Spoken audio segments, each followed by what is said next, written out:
আসসালামু আলাইকুম। আজকে শুক্রবার, নামাজের পর থেকে আবহাওয়াটা অনেক খারাপ আর অনেক ধুলাবালি উঠতেছে। আজকে বাতাসে অনেক ধুলাবালি উঠতেছে, তার মধ্যে আবার গাড়িও আসতেছে। সেই হচ্ছে আমাদের পাম্পের পরিস্থিতি, অনেক ধুলাবালি। মাস্ক পরে আসছি সবাই, তাই অনেক ধুলাবালি, চোখে মুখে অনেক বালি আসতেছে। আপনাদেরকে দূর থেকে একটু দেখাই। এই হচ্ছে জেদ্দার পরিস্থিতি। জেদ্দা মাঝে মাঝে অনেক ভালো থাকে এবং কি এই যে সূর্য সূর্য দেখা যাচ্ছে না, দেখেন এতই ধুলাবালি উঠতেছে যে বলার বাইরে। হয়তো খালি চোখে দেখলে হয়তো চোখে পাকে সব বালু টালু পড়বে।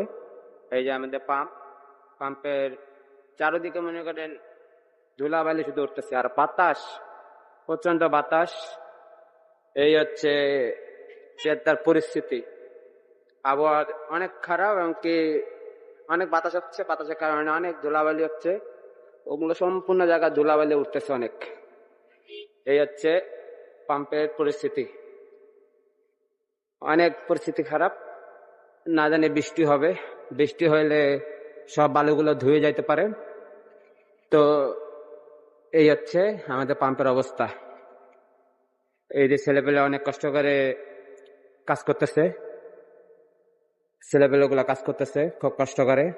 তার মধ্যে আমিও একটু মুখে মাস্কটা সব লাগাইছি। এই হচ্ছে পাম্পের অবস্থা, অনেক কষ্ট করে সবাই ডিউটি করতেছে। এই যে আমাদের ছেলেটা দেখেন, চশমা লাগাইছে, মাস্ক পরছে। ওই সাইডে আমাদের চাচা আছে, তিনিও মাস্ক চশমা সব পরছে, তার মধ্যে আমিও পরছি। আমি এই গাড়িতে এখন তেল দিচ্ছি। দেখতে পাচ্ছেন প্রচন্ড বাতাস, বুঝতে পারছেন যে প্রচন্ড বাতাস। এই বাতাসে আমরা ডিউটি করতেছি অনেক কষ্ট করে। এটাই হচ্ছে যাত্রার পরিস্থিতি, মাঝে মাঝে ভালো, মাঝে মাঝে অনেক খারাপ।